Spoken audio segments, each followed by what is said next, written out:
ನಮಸ್ತೆ news Karnataka one ಟಿವಿಗೆ ಸ್ವಾಗತ. ಈ ದಿನದ ದೇವನಹಳ್ಳಿ ಪಟ್ಟಣದ ಬೆಂಗಳೂರು ಗ್ರಾಮಾಂತರ ಜಿಲ್ಲಾ ಕಾರ್ಯನಿರತ ಪತ್ರಕರ್ತರ ಸಂಘದಲ್ಲಿ ಕರ್ನಾಟಕ ಮಾದರ ಮಹಾಸಭಾ ಮಾದರ ಜನಾಂಗದ ಮಹಾಸಭಾ ವತಿಯಿಂದ ನ್ಯಾಯಮೂರ್ತಿ ನಾಗಮೋಹನ್ ದಾಸ್ ವರದಿಯ ದತ್ತಾಂಶಗಳ ಆಧಾರದ ಮೇಲೆ 15% ಒಳ ಮೀಸಲಾತಿಯನ್ನು ಪರಿಶಿಷ್ಟ ಜಾತಿಯ ಗ್ರೂಪ್ ಎಬಿಸಿಯಂತೆ ಉಪವರ್ಗೀಕರಣದಂತೆ ಜಾರಿಗೊಳಿಸಿ ಸ್ಪಷ್ಟ ತಿದ್ದುಪಡಿ ಆದೇಶ ಹೊರಡಿಸಲು ಪತ್ರಿಕಾ ಭವನದಲ್ಲಿ ಸುದ್ದಿಗೋಷ್ಠಿ ನಡೆದ ಸುದ್ದಿ ನಿಮ್ಮ ನ್ಯೂಸ್ ಕರ್ನಾಟಕ ಒನ್ ಟಿವಿಯಲ್ಲಿ ವೀಕ್ಷಿಸಿ.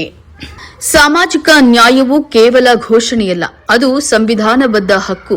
ಕರ್ನಾಟಕ ಮಾದರ ಮಹಾಸಭಾ ಅಧ್ಯಕ್ಷರಾದ ಎಚ್ಎಂ ಸುಬ್ಬರಾಜು ಸುಬ್ಬಣ್ಣ. ಪರಿಶಿಷ್ಟ ಜಾತಿಗಳ ಒಳ ಮೀಸಲಾತಿ ಕುರಿತಂತೆ ಮಾನ್ಯ ಸುಪ್ರೀಂ ಕೋರ್ಟ್ ನೀಡಿರುವಂತಹ ನಿರ್ದೇಶನಗಳ ಹಿನ್ನೆಲೆಯಲ್ಲಿ ರಾಜ್ಯ ಸರ್ಕಾರ ಕಾಯ್ದೆಯನ್ನು ರೂಪಿಸಿ ರಾಜ್ಯಪಾಲರಿಂದ ಅಂಕಿತ ಪಡೆದಿರುವಂತಹ ಮಾದಿಗ ಸಮುದಾಯ 35 ವರ್ಷಗಳ ಹೋರಾಟಕ್ಕೆ ದೊರೆತಂತಹ ಐತಿಹಾಸಿಕ ನ್ಯಾಯವಾಗಿದೆ. ಈ ಹೋರಾಟವು ಸಂವಿಧಾನದ ವಿಧಿ 15 ಪರಿಚ್ಛೇದ 4 ಮತ್ತು 16 ಪರಿಚ್ಛೇದ 4ಗಳ ಆತ್ಮವನ್ನ ಜೀವಂತವಾಗಿರಿಸಲು ಹೋರಾಟವಾಗಿದೆ ಅಂತ ಹೇಳಿ ಕರ್ನಾಟಕ ಮಾದರ ಮಹಾಸಭಾ ಅಧ್ಯಕ್ಷರಾದಂತಹ ಎಚ್ಎಂ ಸುಬ್ಬರಾಜು ಸುಬ್ಬಣ್ಣ ಹೇಳಿದರು.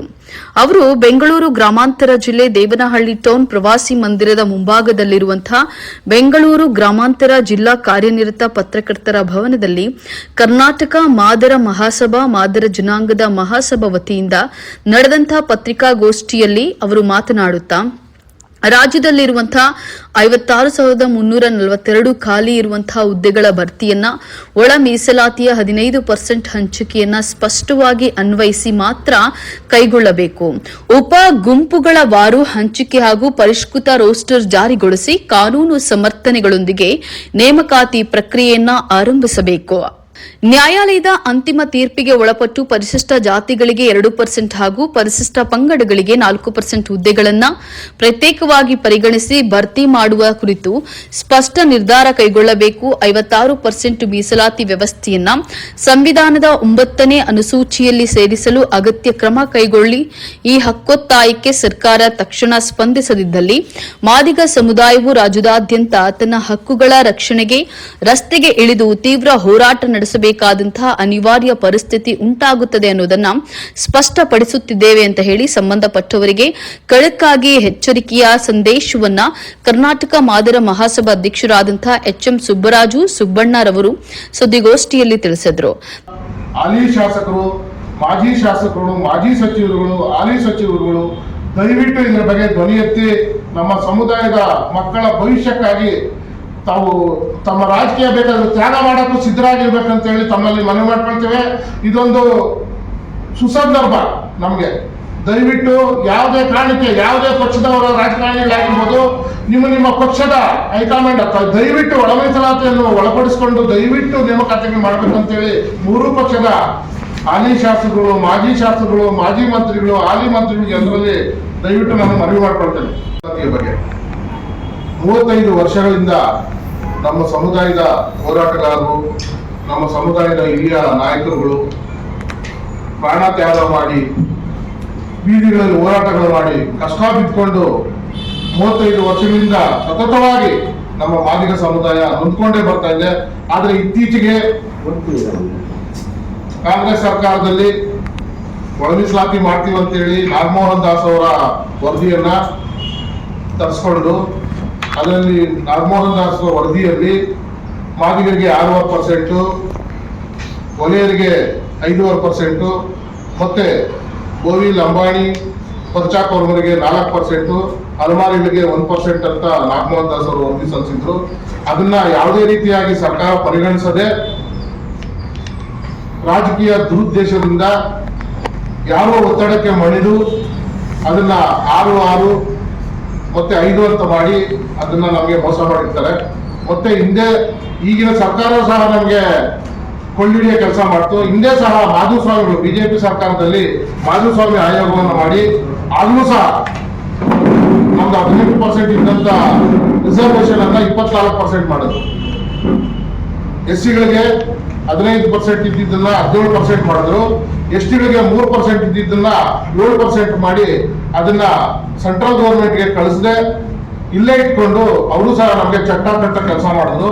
ಇದನ್ನ ನಮ್ಮ ಈಗಿನ ಕಾಂಗ್ರೆಸ್ ಸರ್ಕಾರ ಬಂದು ಇದನ್ನ ನಾಗಮೋಹನ್ ದಾಸನ ವರದಿ ಮಾಡಿ ಕೋಟ್ಯಾಂತರ ರೂಪಾಯಿ ಕೊಟ್ಟು ವರದಿಗಳು ತರಿಸ್ತಾರೆ. ಅದೇನಂತ ಗೊತ್ತಾಗ್ತಾ ಇಲ್ಲ, ಮಾದಿಗರಿಗೆ ಮೋಕ್ಷನೇ ಕೊಡ್ತಾ ಇಲ್ಲ. ಆದ್ರಿಂದ ನಾವು ತುರ್ತಾಗಿ ಇವತ್ತು ನಾವು ಪ್ರೆಸ್ ಮೀಟ್ ಕರೆದಿದ್ದೇವೆ.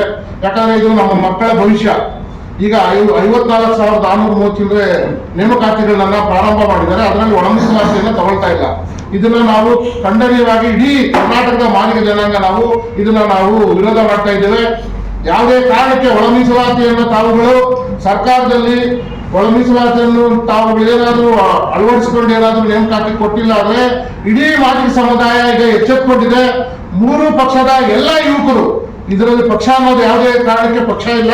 ಯಾಕಂದ್ರೆ ಇದು ನಮ್ಮ ಸಮುದಾಯದ ಏಳಿಗೆಗಾಗಿ ನಾವು ಪ್ರತಿಯೊಬ್ಬರು ಇಲ್ಲಿರ್ತಕ್ಕಂಥ ನಮ್ಗೆ ಯಾರಿಗೂ ಸದಾಶಿವ ಆಯೋಗ ಬೇಕಾಗಿಲ್ಲ. ನಮ್ಮ ಇಂದಿನ ಪೀಳಿಗೆ, ನಮ್ಮ ಮಕ್ಕಳ ಭವಿಷ್ಯಕ್ಕಾಗಿ ನಾವೆಲ್ಲರೂ ಒಟ್ಟಾಗಿ ಸಂಘಟನೆ ಮಾಡಿಕೊಂಡು ಕರ್ನಾಟಕದಲ್ಲಿ ಮಾದಾರ ಮಹಾಸಭಾ ಅಂತ ಸಂಘಟನೆ ಹುಟ್ಟಾಕಿದ್ವಿ. ಈ ಸಂಘಟನೆಯಲ್ಲಿ ಮೂರು ಪಕ್ಷದ ನಾಯಕರು ಸಕ್ರಿಯವಾಗಿ ಅವರು ಸಹ ಭಾಗಿಯಾಗಿದ್ದಾರೆ.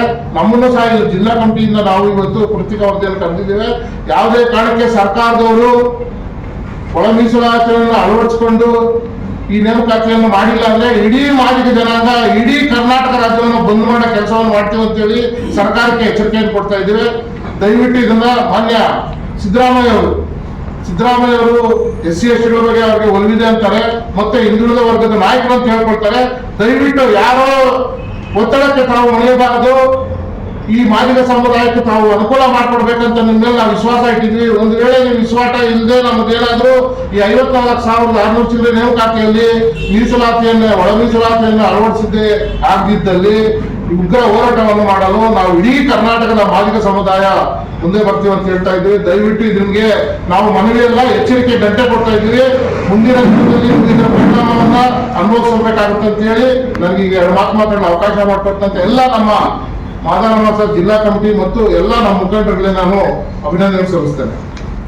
ದೇವನಹಳ್ಳಿ ಪಟ್ಟಣದ ಬೆಂಗಳೂರು ಗ್ರಾಮಾಂತರ ಜಿಲ್ಲಾ ಕಾರ್ಯನಿರತ ಪತ್ರಕರ್ತರ ಸಂಘದಲ್ಲಿ ಕರ್ನಾಟಕ ಮಾದರ ಮಹಾಸಭಾ ಮಾದರ ಜನಾಂಗದ ಮಹಾಸಭಾ ವತಿಯಿಂದ ಸುದ್ದಿಗೋಷ್ಠಿಯಲ್ಲಿ ಮುದುಗುರ್ಕಿ ನಾರಾಯಣಸ್ವಾಮಿರವರು ಕೂಡ ಸಹ ಮಾತನಾಡಿದರು. ಕೊಡ್ತಾ ಇದ್ರೆ ಈಗ ಸಿದ್ದರಾಮಯ್ಯನವ್ರಿಗೆ ದೇವರಾಜ ನಾನ್ ದೇವರಾಜ ಎಲ್ಲಿ ಸಾಮಾಜಿಕ ನ್ಯಾಯ ಕೊಟ್ಟಂಗೆ ಆಯ್ತು, ಮಾದಿಗೆ ಅನ್ಯಾಯ ಮಾಡ್ದಂಗೆ ಆಯ್ತು, ಮಾದಿಗೆ ಬಲಿ ಕೊಟ್ಟಂಗೆ ಆಯ್ತು. ಇದೇ ರೀತಿ ಮಾಡ್ಕೊಂಡು ಬಂದ್ರೆ ಮುಂದಿನ ದಿನಗಳಲ್ಲಿ ಸಿದ್ದರಾಮಯ್ಯವ್ರಿಗೂ ಕೂಡ ಪಾಠ ಕಲಿತಾರೆ, ಎಲ್ಲ ಪಕ್ಷದವರು ಪಾಠ ಕಲಿತಾರೆ. ಈ ಮಾದಿಗೆ ಇವಾಗೆಲ್ಲ ಎಚ್ಚೆತ್ತುಕೊಂಡಿದ್ದಾರೆ. ಇನ್ನೇ ಎಲ್ಲ ನಮ್ಮ ಸ್ವಲ್ಪ ಅವಿದ್ಯಾವಂತರಿದ್ದು ಈಗೆಲ್ಲ ಸ್ವಲ್ಪ ವಿದ್ಯಾವಂತರಾಗಿದ್ದಾರೆ. ಎಲ್ಲರೂ ಕೂಡ ತಿಳುವಳಿಕೆ ಬಂದೈತೆ. ಎಲ್ಲರೂ ಕೂಡ ಪ್ರತಿಯೊಬ್ಬರು ಕೂಡ ಈಗ ಎಲ್ಲಾ ಸಂಘಗಳಾಗಲಿ ನಮ್ದು ರಾಜ್ಯದಲ್ಲಿ ಇದು ಸಂಘ ಆಗಿರ್ತಕ್ಕಂಥದ್ದು. ಇದಕ್ಕೆ ನಮ್ಮ ಈ ತಾಲೂಕಿನ MLA ಮತ್ತು ಜಿಲ್ಲಾ ಉಸ್ತುವಾರಿ ಸಚಿವ ಕೆ ಮುನಿಯಪ್ಪನವರೇ ಇದಕ್ಕೆ ರಾಜ್ಯದಲ್ಲಿ ರಾಜ್ಯ ಅಧ್ಯಕ್ಷರು. ಇದು ಬಹಳ ಪ್ರಬಲವಾಗಿ ನಮ್ದು ಈ ಮುಂದೆ ಇದು ನಡೀತದೆ. ಇದೇ ತರ ಮಾಡ್ಕೊಂಡು ಬಂದ್ರೆ ಮುಂದಿನ ದಿನಗಳಲ್ಲಿ ಇದು ಉಗ್ರ ಹೋರಾಟ ಮಾಡಿ ಎಲ್ಲಾ ಪ್ರತಿಯೊಂದು ತಾಲೂಕುಗಳಲ್ಲಿ ಉಗ್ರ ಹೋರಾಟ ಮಾಡಿ ಬಿಸಿ ಮುಟ್ಟ ಕೆಲಸ ನಾವು ಮಾಡ್ತೀವಿ. ನಮ್ಮ ಜನಾಂಗ ಏನು ಇಷ್ಟು ದಿವಸ ಇದ್ದಂಗೆ ಇರೋದಿಲ್ಲ. ಎಲ್ಲರಿಗೂ ಕೂಡ ಇದ್ರ ಬಗ್ಗೆ ತಿಳುವಳಿಕೆ ಬಂದೈತೆ. ಇದನ್ನ ಮಾಡ್ತೀವಿ ಅಂತ ಹೇಳಿ ಈ ಸಂದರ್ಭದಲ್ಲಿ ನಾವು ಹೇಳ್ತೀವಿ. ದೇವನಹಳ್ಳಿ ಪಟ್ಟಣದ ಬೆಂಗಳೂರು ಗ್ರಾಮಾಂತರ ಜಿಲ್ಲಾ ಕಾರ್ಯನಿರತ ಪತ್ರಕರ್ತರ ಸಂಘದಲ್ಲಿ ಕರ್ನಾಟಕ ಮಾದರ ಮಹಾಸಭಾ ಮಾದರ ಜನಾಂಗದ ಮಹಾಸಭಾ ವತಿಯಿಂದ ಸುದ್ದಿಗೋಷ್ಠಿಯಲ್ಲಿ ಕಾರ್ಯದರ್ಶಿ ನಾಗರಾಜರವರು ಮಾತನಾಡಿದರು. ಮಾನ್ಯ ಮುಖ್ಯಮಂತ್ರಿಗಳು ಹೇಳ್ಕೊಡ್ತಾರೆ, ಮತ್ತೆ ಅವರ ಪಟ್ಟಂಗಿಗಳ ಅಭಿಮಾನಿಗಳು ಹೇಳ್ಕೊಡ್ತಾರೆ. ಇವರು ಅಭಿನವ ದೇವರಾಜ ಅರಸು ದೇವರಾಜ ಅರಸು ಬಿಟ್ಟ ಮೇಲೆ ನಾನೇ 2ನೇ ದೇವರಾಜ ಅರಸು. ಆ ಮೊದಲನೇ ದೇವರಾಜ ಅರಸು ಅವರು ಸ್ಪೃಶ್ಯ ಜಾತಿಗಳನ್ನ SC ಪಟ್ಟಿನಲ್ಲಿ ಸೇರಿಸಿ ಅಸ್ಪೃಶ್ಯರಿಗೆ ಅನ್ಯಾಯ ಮಾಡಿದ್ರು. ಈಗ 2ನೇ ದೇವರಾಜ ಅರಸು ಅಂತ ಹೇಳ್ಕೊಳ್ಳುವಂತ ನಮ್ಮ ಸಿದ್ದರಾಮಯ್ಯನವರು ನಮ್ಮ ಏನೀಗ ಒಳ ಮೀಸಲಾತಿ ಜಾರಿಯಾಗಿದೆ, ರಾಜ್ಯಪಾಲರು ಸಹಿಯಾಗಿದೆ, ಆ ಕಾನೂನನ್ನೇ ಕರ್ತವ್ಯದಲ್ಲಿಟ್ಟು ಒಳ ಮೀಸಲಾತಿ ಅನ್ವಯಿಸದೆ ನೇಮಕಾತಿ ಆದೇಶಗಳನ್ನು ಮಾಡಿಕೊಟ್ಟಿದ್ದಾರೆ. ಇದೇನ ಇವರು ಹೇಳ್ಕೊಳ್ಳುವಂತ ಸಾಮಾಜಿಕ ಬದ್ಧತೆ, ಸಾಮಾಜಿಕ ಅಧಿಕಾರ ಅಂತ ಹೇಳ್ಕೊಳ್ಳುವಂತ ರೀತಿ. ಇದನ್ನ ಇವರು ಸರಿಪಡಿಸ್ಕೊಂಡ ಹೋದ್ರೆ ಒಳ ಮೀಸಲಾತಿ ಅನ್ವಯಿಸದೆ ಆದ್ರೆ ಇಡೀ ಮಾದಿಗ ಸಮುದಾಯ ರಕ್ತ ಕೊಟ್ಟಾದರೂ ಮೀಸಲಾತಿಯನ್ನು ಒಳ ಮೀಸಲಾತಿಯನ್ನು ಪಡ್ಕೊಳ್ಳೋಕೆ ಸಿದ್ಧವಿದೆ ಅನ್ನೋ ಮಾತನ್ನ ಈ ಮುಖಾಂತರ ನಾವು ಹೇಳೋದಕ್ಕೆ ಇಷ್ಟಪಡ್ತೇವೆ. ಧನ್ಯವಾದಗಳು.